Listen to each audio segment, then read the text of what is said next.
Assalamualaikum warahmatullahi wabarakatuh dan selamat malam. Waalaikumsalam warahmatullahi wabarakatuh. Malam ini saya akan membawakan materi tentang franchise yaitu waralaba, solusi atau masalah.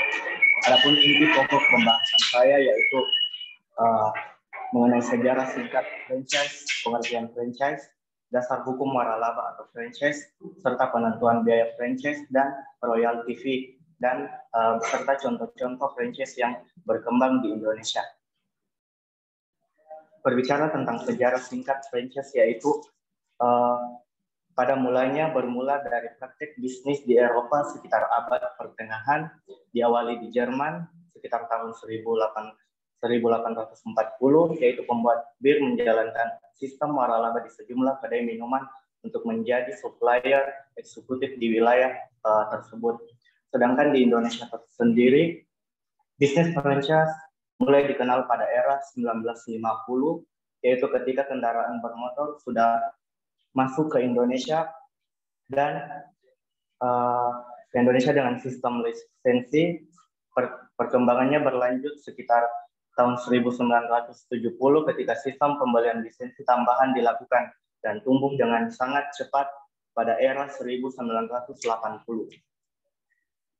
Kemudian adapun pengertian franchise yaitu franchise dalam bahasa Indonesia diartikan sebagai waralaba, di mana wara berarti lebih, sementara laba berarti untung atau lebih untung. Dan di dalam Peraturan Menteri Perdagangan Republik Indonesia tahun 2017-19 nomor 71 tentang penyelenggaraan waralaba disebutkan, pengertian waralaba adalah hak khusus yang dimiliki oleh orang atau perseorangan atau badan usaha terhadap sistem bisnis, yang pada dasarnya sistem usaha atau bisnis franchise adalah perjanjian pembelian hak untuk menjual produk dan jasa dari pemilik usaha. Pemilik usaha biasa disebut pewaralaba atau franchisor, sedangkan pembeli lisensi biasa disebut terwaralaba atau franchisee. Adapun isi perjanjian dalam kerjasama franchise yaitu franchise akan memberikan bantuan berupa penggunaan nama brand, produk, proses produksi, operasional, manajemen sumber daya manusia, dan pengelolaan keuangan. Yang kedua yaitu franchise atau pengguna waralaba akan memberikan royalti secara rutin terhadap bisnisnya. Di samping daripada pengertian franchise, adapun kelebihan bisnis franchise, kelemahan bisnis franchise, dan strategi dalam bisnis franchise. Untuk kelebihan bisnis franchise sendiri adalah yaitu satu, manajemen bisnis yang sudah terbentuk, yang kedua memiliki brand yang sudah dikenal, dan ketiga memiliki manajemen keuangan yang lebih mudah, dan keempat kerjasama partner dan dukungan dari franchisor. Dan kelemahan bisnis franchise yaitu yang pertama dikendalikan penuh oleh franchisor, adanya pembagian keuntungan, yang ketiga supplier tunggal bahan baku, dan yang keempat reputasi bisnis mudah terpengaruhi. Di dalam melakukan bisnis franchise ada strategi yang dapat dilakukan. Yang pertama yaitu satu. Yang pertama selektif dalam memilih jenis franchise. Yang kedua, perencanaan yang matang. Yang ketiga, fokus dengan pelayanan dan kepuasan pelanggan. Yang keempat, manfaat segala sumber daya dan dukungan. Dan yang kelima, membangun reputasi di tengah-tengah komunitas, memilih lokasi berjualan yang strategis, serta sering mengikuti event ataupun seminar. Dasar hukum waralaba atau franchise. Dasar hukum tersebut teratur dalam Peraturan Menteri Perdagangan Nomor 71 Tahun 2019, yaitu satu, Undang-Undang Nomor 5 Tahun 1999 tentang larangan praktek monopoli dan persaingan tidak sehat. Dan yang kedua yaitu Undang-Undang Nomor 20 Tahun 2008 tentang usaha mikro, kecil, dan menengah. Adapun poin-poin dari hukum franchise tersebut, yaitu bab 2 asas dan tujuan. Pasal 2 mengatur bahwa UMKM berasaskan berwawasan lingkungan. Artinya, asas pemberdayaan UMKM yang dilakukan dengan tetap memperhatikan mengutamakan perlindungan dan pemeliharaan lingkungan hidup. Yang berikutnya yaitu penentuan biaya franchise fee dan royalty fee. Di dalam penentuan biaya dari keduanya tersebut, yaitu tidak boleh terlalu tinggi maupun terlalu rendah dalam penentuan biaya royalty fee. Dan adapun untuk menentukan biaya royalty fee, yaitu seperti misalnya yaitu dengan market oriented, yaitu melalui pendekatan pasar. Yang kedua dengan customer oriented, yaitu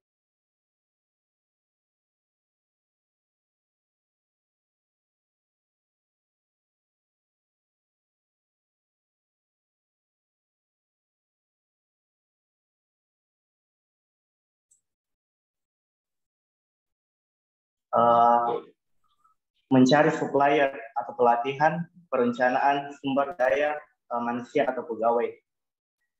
Adapun biaya pengecualian untuk franchisor dan franchise dan royalty fee, yaitu pengembangan unit yang banyak, yaitu atau multi unit development. Dalam hal ini yaitu jika kita membuka bisnis franchise lebih dari satu outlet, maka untuk pembayaran royalty fee itu akan semakin sedikit.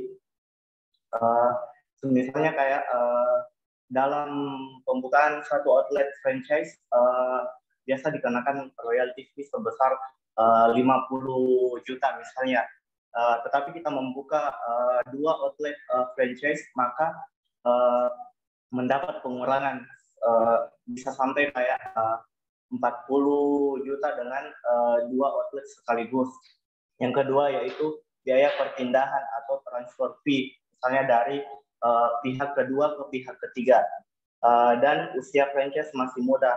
Untuk usia franchise masih muda masih didukung sepenuhnya dari pihak franchisor untuk pengembangan usaha tersebut. Adapun contoh franchise yang sukses berkembang di Indonesia seperti Jiko Donat, CFC, Kebab Baba Raffi, Esteller 77, Pizza Hut, KFC, dan Apotik K24.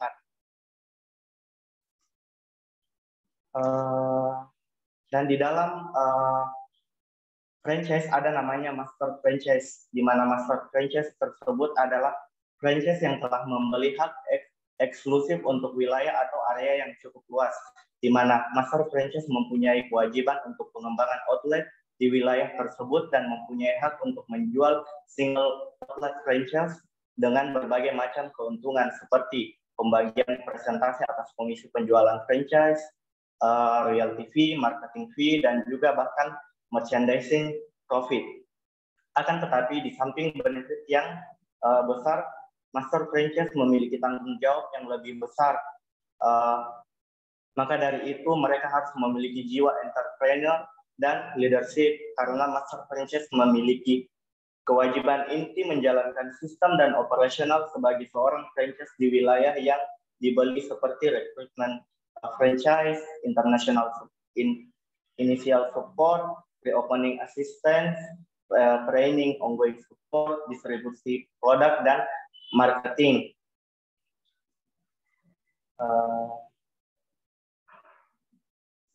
Dan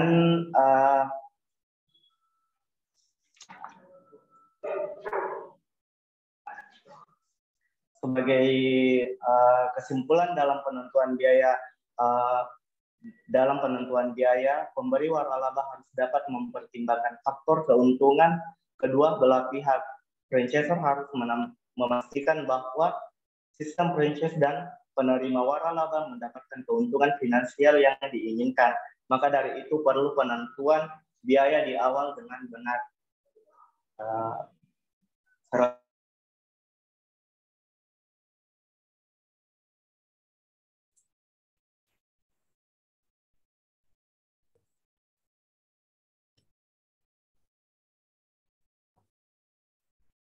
Bagaimana, Bro Nurdin?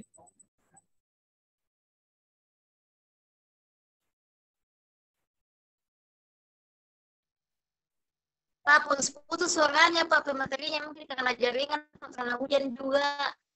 Oh iya. Oke, saya kira juga tadi penjelasannya mungkin ada yang ingin ditambah. Sudah ya?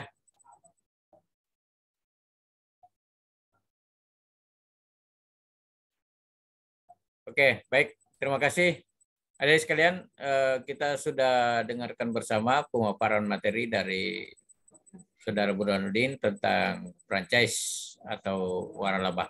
Kepada pemateri, mari kita berikan aplaus, tepuk tangan, atau kita berikan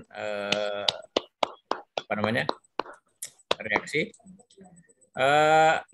Saya kira pemaparan ini sangat baik ya, secara terinci kepada kita semua selaku peserta diskusi telah diberikan semacam pemahaman yang lengkap tentang franchise.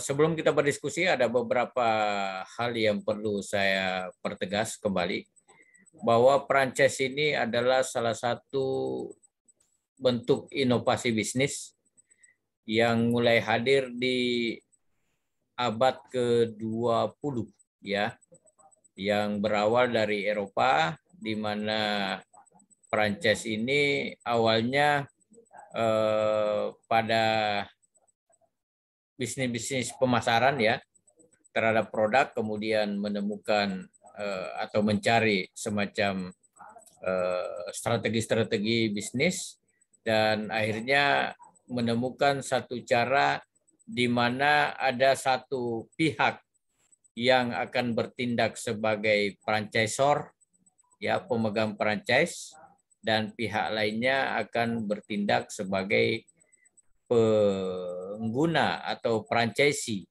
ya, yang akan menjalankan bisnisnya dengan memakai bisnis yang sudah disiapkan oleh franchisor.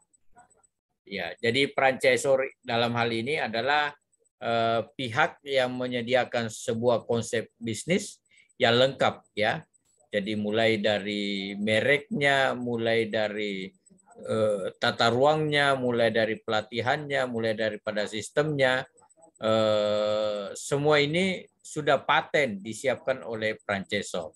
Jadi kalau ada pihak yang bersedia untuk memakai usaha yang sama, maka dia akan melakukan kontrak dengan pemegang franchise, dan kepada pemegang franchise itu akan mendapatkan kompensasi-kompensasi, ya, yaitu ada yang berbentuk fee ketika pertama kali franchise ini akan dijalankan oleh pihak lain.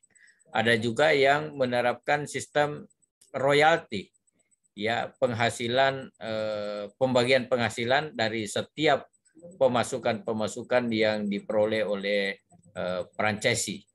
Ya, saya kira ini adalah satu inovasi, tetapi terlepas dari konsep dari waralaba ini, dan juga tadi sudah dipaparkan tentang bagaimana sejarah waralaba masuk ke Indonesia, dan sudah dilengkapi dengan perangkat undang-undang, dan ada permen-permen ya, peraturan menteri yang juga sudah kita dengarkan bersama. Itu untuk memastikan bahwa keberadaan daripada franchise ini itu punya dasar hukum yang jelas. Dan saat ini di tengah-tengah masyarakat kita sedang berkembang ya franchise yang baik itu berskala internasional seperti McD, KFC, ya, maupun di bidang retail ya seperti Carrefour, Hypermart, ya, Dan dibilang retail yang nasional itu seperti Alfamart, Alfamidi, Indomaret, dan juga dalam bidang kuliner, ya baik itu yang sifatnya nasional maupun yang sifatnya lokal, ya seperti Hisana misalnya, atau mungkin ada merek-merek yang lain yang dipasarkan dengan cara franchise. Nah, terlepas dari konsep ini, tentu kita semua memiliki pandangan, mungkin memiliki pengalaman, atau mungkin sudah memiliki komentar tentang keberadaan franchise ini. Apakah menurut kita franchise itu benar-benar memenuhi apa yang menjadi cita-cita bersama, baik oleh franchisor maupun franchisee, atau boleh jadi misalnya franchise itu hanya menguntungkan satu pihak, katakanlah menguntungkan franchisornya, tetapi justru merugikan pihak franchisee-nya, ya. Kemudian boleh jadi juga justru untung dua-duanya, dan bahkan boleh jadi juga justru yang untung adalah penyewa daripada franchise ini. Oke lah, saya akan berikan kesempatan kepada para peserta untuk menyampaikan komentar-komentarnya, menyampaikan pendapat-pendapatnya, menyampaikan tanggapan terhadap masalah keberadaan franchise ini. Apakah saudara memandang bahwa franchise ini berdampak positif bagi semua, atau hanya berdampak positif kepada pemiliknya, tetapi penyewa franchise itu justru kebanyakan yang mengalami kerugian? Saya persilakan untuk menyampaikan komentar dan pengalaman atau pengamatan kita. Saya silakan. Jadi yang mau berbicara boleh raise hand, boleh menghidupkan mic-nya, menyebut nama.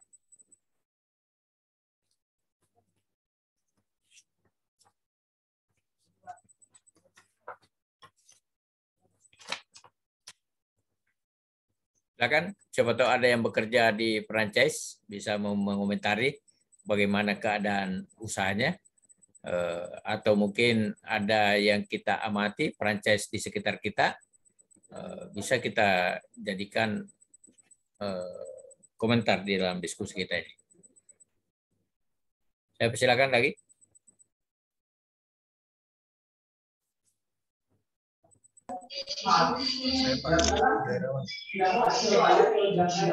Ya, hidupkan saja mic-nya, sebut nama ya kalau ada yang mau menanggapi. Terima kasih Pak atas kesempatan. Menurut saya franchise ini Pak ada plus minus di dalam kehidupan sehari-hari kita, yang dimana plusnya itu apalagi saat sekarang ini orang-orang untuk membuat suatu usaha sendiri, yang dimana franchise ini sangat membantu untuk para pemula atau orang awam yang kurang paham akan bisnis. Maksudnya franchise kan dia hanya tinggal menjalankan suatu usaha tanpa memikirkan awal bentuk bagaimana usaha akan dijalankan. Sedangkan menurut saya Pak, kekurangannya itu misalnya suatu franchise ternama, terus ada franchise yang menjalankan misalnya bagian makanan ini Pak, ternyata franchise-nya itu kurang, maksudnya makanan yang dibuat kurang persis, atau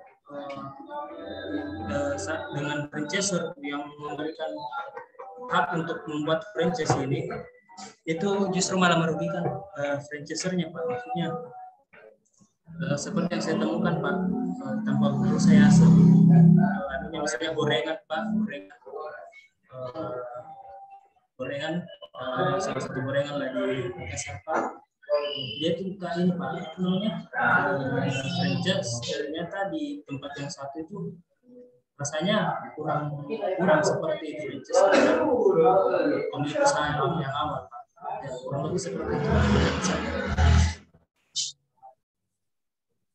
Baik, makasih Saudara Indra Irawan sudah memberikan tanggapan yang pada dasarnya memandang bahwa keberadaan franchise ini memberikan manfaat karena bagi pengusaha pemula setidak-tidaknya tidak perlu repot-repot memperkenalkan bisnisnya ya, tetapi lebih baik itu mengambil dari perusahaan-perusahaan yang sudah dikenal ya.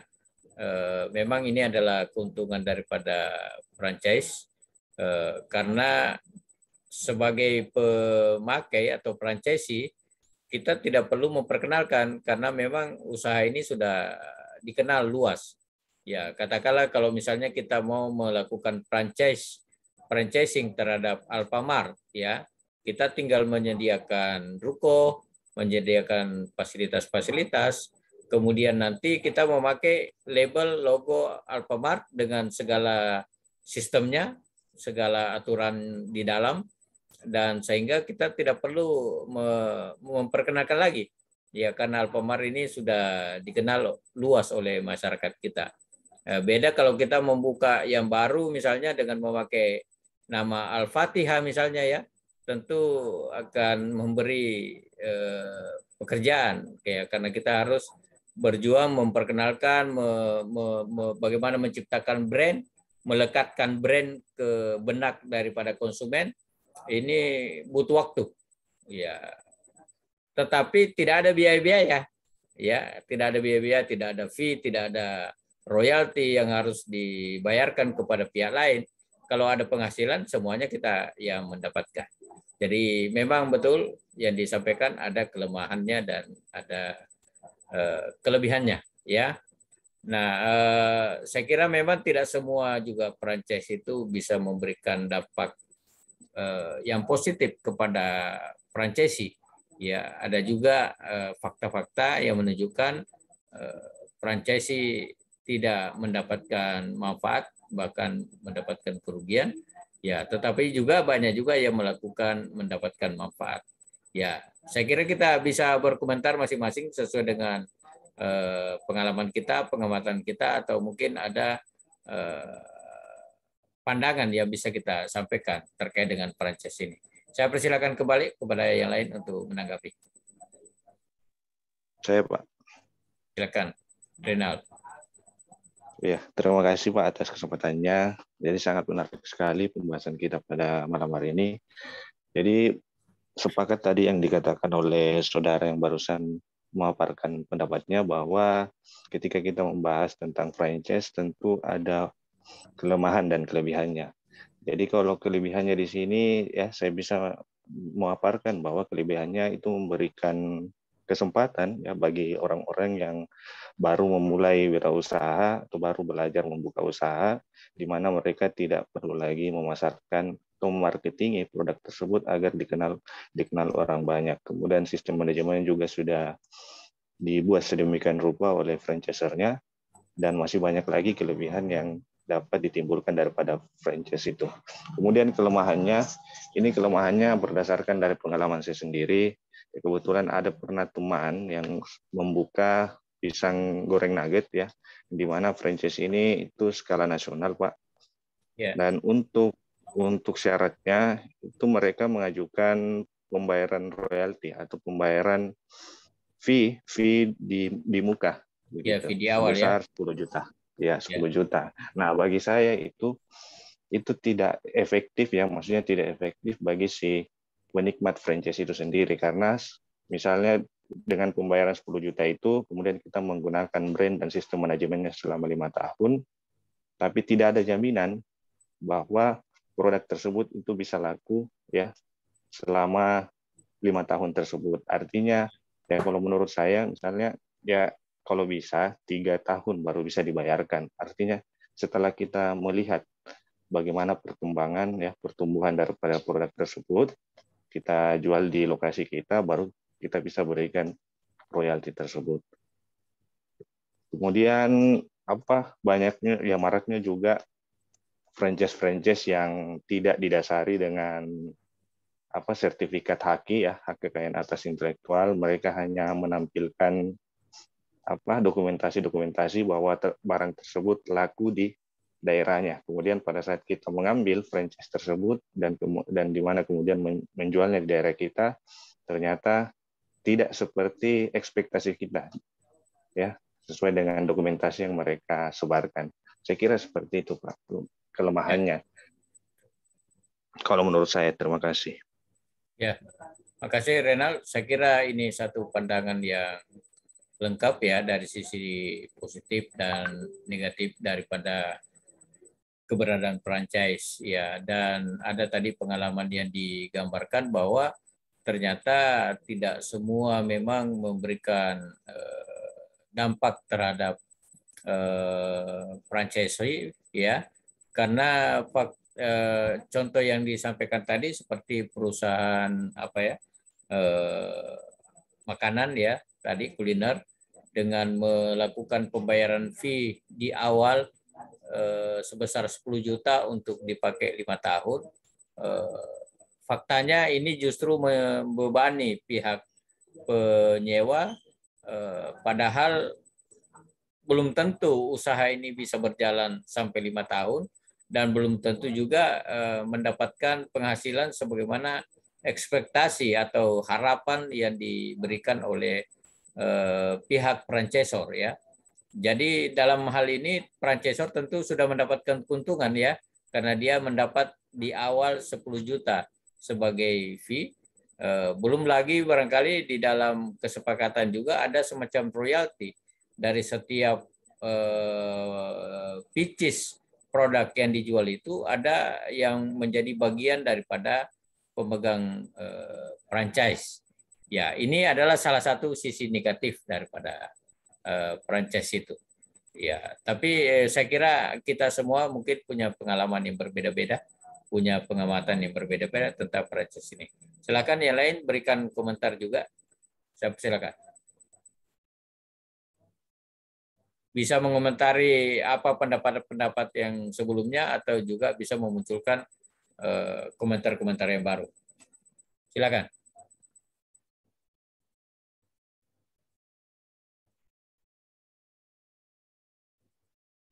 Ada yang mau menanggapi tentang keberadaan franchise ini? Ya, silakan Sintika. Di sini Pak, mungkin saya tidak menanggapi, atau mungkin bertanya Pak. Mungkin ya. Ada jawaban seperti ini Pak. Boleh, coba. Semisal saya mengambil dari pengalaman pribadi saya, dan ini sesuatu pertanyaan yang belum terjawab bagi saya.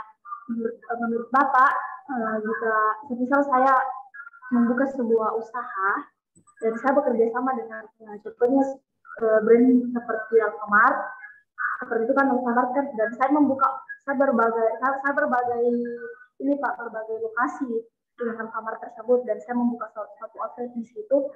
Apakah itu sangat berpengaruh dengan semisal Pak, Alfamart ini dia belum membeli tapi masih menyewa, dan saya sebagai saya menjadi penyewa kedua di situ. Alfamart menyewa ke franchisor, terus saya menyewa lagi ke Alfamart tersebut, dan ketika Alfamart tersebut tertutup atau mungkin dia tidak mampu atau mungkin di situ tidak berjalan sesuai dengan yang telah dia ini Pak, dia bagaimana nih Pak, misalnya Alfamart dia tidak berjalan dengan baik sesuai dengan tidak sesuai dengan prospektusnya ya. Ya begitu Pak, maksudnya apakah itu sangat berpengaruh dengan saya atau bagaimana Pak? Ya, baik. Jadi saya kira ini adalah pertanyaan yang perlu untuk kita berikan pendapat ya, berikan pendapat terhadap pertanyaan ini, bahwa Sintika katakanlah mengambil contoh sekiranya dia memilih untuk melakukan kegiatan franchising sebagai franchisee dalam sebuah toko ya, katakanlah misalnya retail ya, katakanlah misalnya contoh Alfamart. Kemudian Sintika dalam hal ini menyewa tempat ya, yang mana di sewa tempat itu pun statusnya adalah penyewa kedua karena dia menyewa dari penyewa juga. Ya, tentu harganya sudah lebih tinggi karena pihak penyewa sebelumnya itu harus akan mendapatkan keuntungan, ya, sehingga sampainya ke kita tentu harganya lebih tinggi. Nah, apakah ini berdampak? Begitu ya pertanyaannya, apakah ini berdampak buat Sintika sebagai franchisee ya dalam hal ini? Ya, tentu dampaknya ada positif, ada negatif. Nah, kalau kasusnya seperti itu, kira-kira menurut saudara-saudara bagaimana dampaknya terhadap Sintika sebagai seorang investor yang dalam hal ini disebut sebagai franchisee di dalam memilih usaha seperti yang dicontohkan ini? Silakan, ada yang bisa memberikan komentar, barangkali jawaban, tanggapan. Dapat silakan.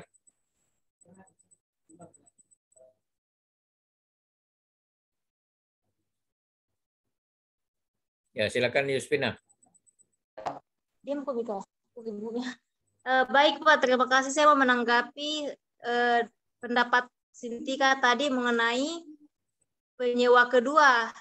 Jadi menurut saya itu sangat berpengaruh Pak, karena pengalaman saya sendiri waktu kerja di Circle K itu ada customer yang katanya mau menyewa tempat depan untuk menjual bakso. Nah, dia berpengaruh itu sama yang kerja di retail ini, karena tergantung yang punya ruko ini. Kalau dia misalnya menyewanya mahal, pasti ini anak toko juga memberikan harga yang lebih juga, artinya untuk membantu mereka begitu. Jadi menurut saya itu sangat berpengaruh Pak. Jadi untuk penyewa kedua ini sangat berpengaruh kepada penyewa pertama, artinya yang bekerja di retail ini Pak. Tapi kalau untuk penyewa kedua, artinya yang disintika dengan yang pemilik ruko ini, menurut saya tidak ada hubungannya Pak. Tapi untuk penyewa pertama itu sangat berpengaruh Pak. Mungkin itu dari saya. Ya, kira-kira pengaruhnya bagaimana Yuspina? Pengaruhnya?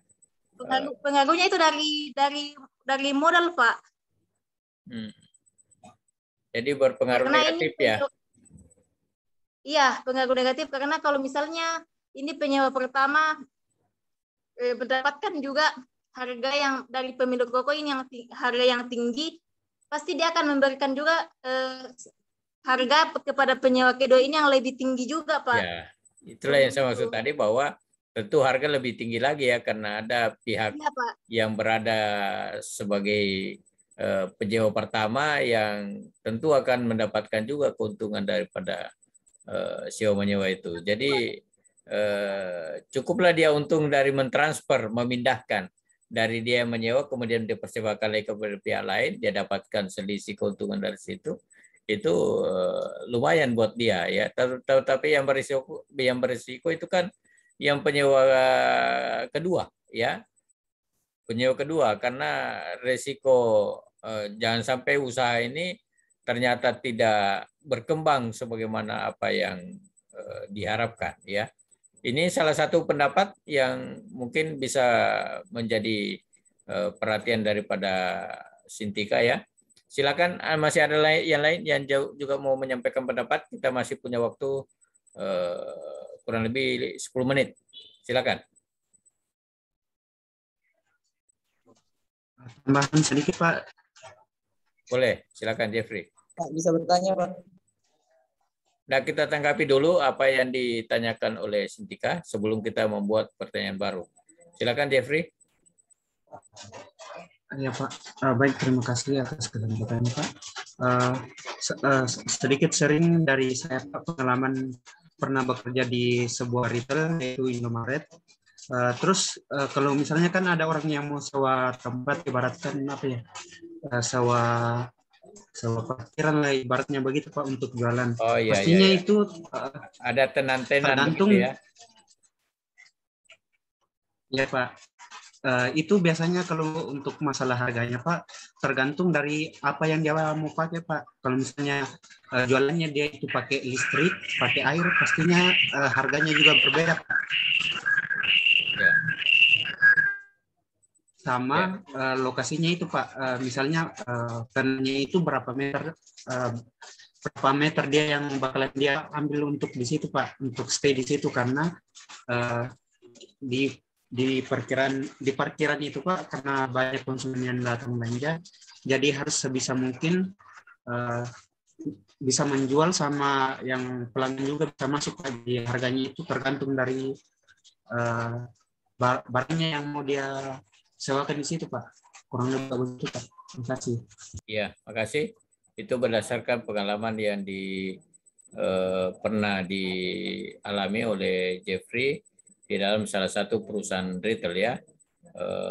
Ada penyewa kemudian mempersewakan lagi, katakanlah untuk dipakai jualan-jualan. Biasanya itu di halamannya ya, di halaman tempat yang kita sewa itu kita biasanya persewakan lagi.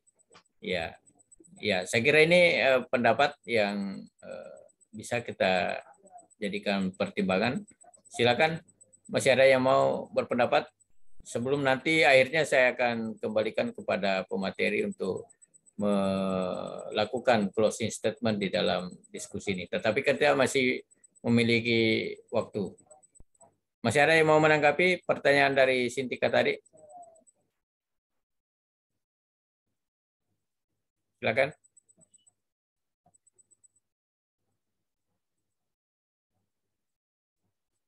Sudah cukup ya? Ya, jadi kalau begitu artinya kita tidak perlu menanyakan kembali kepada Sintika puas atau tidak puas ya, kita berikan saja paparan-paparan pendapat-pendapat kita ya. Nanti apakah itu terjawab atau tidak nanti akan saling melengkapi ya, dari pendapat-pendapat yang berkembang ini bisa saling melengkapi dan itu bisa menjadi tanggapan atau jawaban terhadap apa yang ditanyakan oleh Sintika tadi. Baik, saya persilakan. Ada yang mau menanggapi?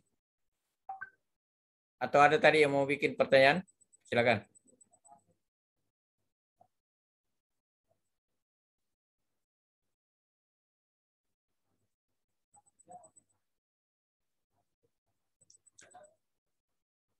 Oke, kalau tidak ada, saya persilakan kembali Sintika, mungkin bisa memberikan tanggapan balik.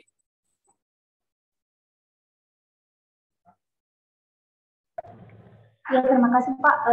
Dari tanggapan beberapa teman sebenarnya sangat membantu bagi saya, karena itu juga bisa menjadi sebuah pertimbangan bagi saya nanti ke depannya. Apalagi saya mungkin ada niat untuk membuka sebuah usaha, makanya saya bertanya seperti ini karena saya ingin mendapatkan beberapa pendapat dari teman-teman, beberapa masukan sebaiknya saya bagaimana ke depannya gitu Pak. Iya. Dan dari tanggapan teman-teman menurut saya sangat membantu bagi saya. Baik. Terima kasih. Jadi saya mungkin hanya perlu mengingatkan kepada adik sekalian bahwa sekiranya suatu saat kita diperhadapkan pada pilihan apakah kita melakukan franchising atau justru membuka usaha yang baru, sebaiknya kita melakukan hitung-hitungan yang cermat ya. Apalagi kalau franchise itu tidak selamanya memberikan jaminan bahwa usaha itu akan sukses. Meskipun usaha itu sudah dikenal, ya kita bisa melihat misalnya maaf ya, ini hanya contoh ya, Alfamart, Indomaret, Alfamidi itu saya kira tidak semua berjalan sukses ya.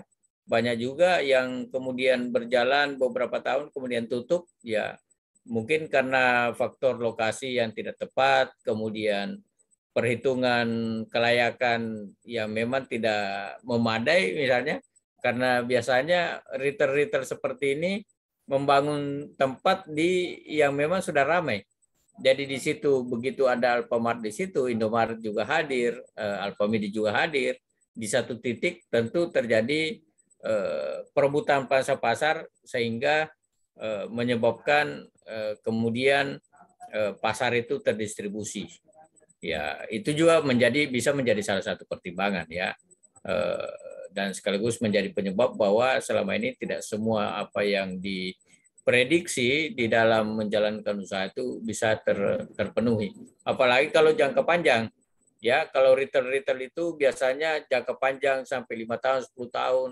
Ya mungkin saja tahun pertama berjalan dengan bagus, tahun kedua masih bagus, tapi masuk tahun ketiga ketika investasi ini belum break even point, artinya belum pulang pokok, ya masih berstatus investasi, sudah mengalami penurunan. Nah ini risikonya ada di situ. Dan terkadang di dalam studi kelayakannya itu kita berhitung secara linear saja, ya katakanlah merata saja itu target potensi pendapatan, padahal biasanya tahun kedua ketiga itu sudah mulai mengalami penurunan, sehingga apa yang diharapkan itu tidak terpenuhi, ya. Jadi ini harus dihitung dengan cermat. Kalau kita melakukan sendiri bisnis yang baru dengan melakukan melakukan modifikasi, ya meskipun tidak semuanya kita meniru, tetapi kita membuat sesuatu yang mendekati. Ya contoh tadi saya katakan kalau kita membuat sebuah retail namanya Al-Fatihah misalnya, ya ini mendekati kata Alfamart misalnya atau Alfamidi, setidak-tidaknya ada nilai yang bisa kita tampilkan, dan tentu kalau itu yang kita lakukan tidak memiliki konsekuensi atau kewajiban-kewajiban seperti kalau kita jadi franchisee, ya. Tapi tentu risikonya juga akan kita hadapi, biaya-biaya untuk memperkenalkan usaha kita akan cukup besar, ya. Ya, itu hanya adalah hal-hal yang perlu dipertimbangkan kalau sekiranya nanti kita diperhadapkan pada pilihan apakah kita memilih franchise atau kita menjalankan bisnis sendiri.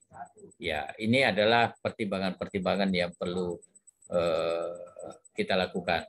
Baik, adik sekalian, mungkin waktu kita sudah terbatas. Saya berikan kesempatan kembali kepada pemateri untuk menyampaikan closing statement atau ada komentar-komentar akhir, kesimpulan yang bisa dijelaskan kepada kita. Saya persilakan kepada Saudara Burhanuddin.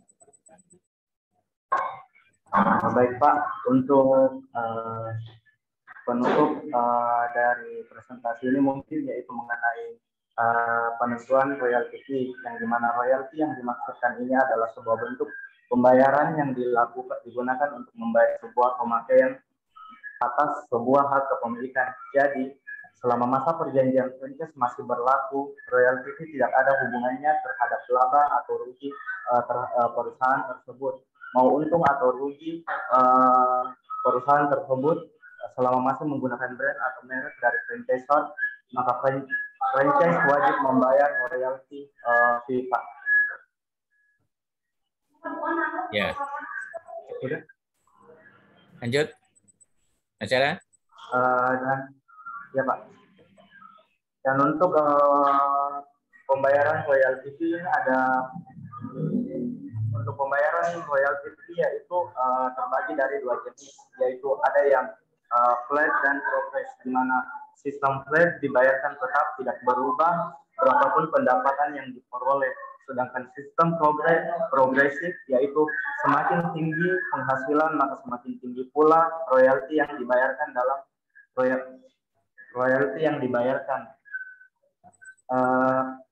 kedua jenis ini akan ditentukan batas minimal omset, dan adapun peruntukan untuk royalti fee tersebut biasanya diperuntukkan untuk bimbingan atau pelatihan untuk kelangsungan operasional dan pelaksanaan audit serta evaluasi terhadap bisnis tersebut, Pak. Sekian dari saya. Terima kasih. Ya, baik. Terima kasih Saudara Burhanuddin yang telah menambahkan kepada kita tentang royalti, ya. Royalti ini rupanya ada dua macam, ada royalti flat, itu merata. Berapapun penjualan kita, maka royaltinya itu tetap harus dibayarkan, misalnya sekian setiap bulan, ya. Ada juga yang progresif, ya, yang progresif itu relatif. Kalau lagi banyak penjualan, maka royalti juga banyak. Kalau kurang penjualan, royalti juga kurang. Ya, tentu kita kembali kepada pemahaman dasar bahwa franchise ini memiliki kelebihan dan memiliki kekurangan.